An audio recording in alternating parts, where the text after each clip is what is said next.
Hey guys, today I'll show you the newest way I have been using to unsuspend my Twitter accounts. Kindly watch carefully so you don't miss a step.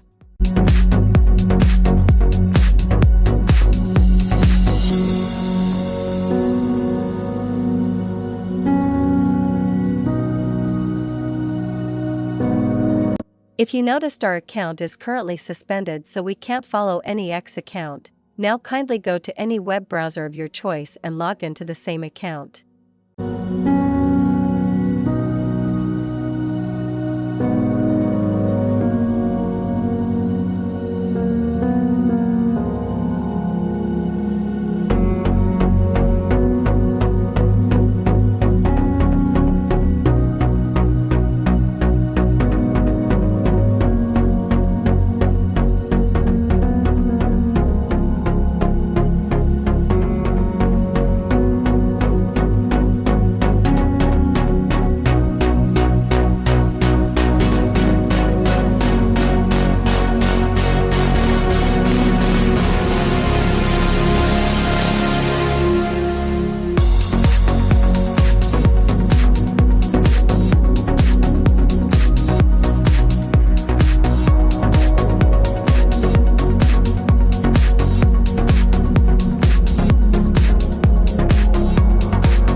As you can see, our appeal has been sent successfully and our Twitter account should be reinstated after few days. If this was helpful, please leave a like and subscribe for more.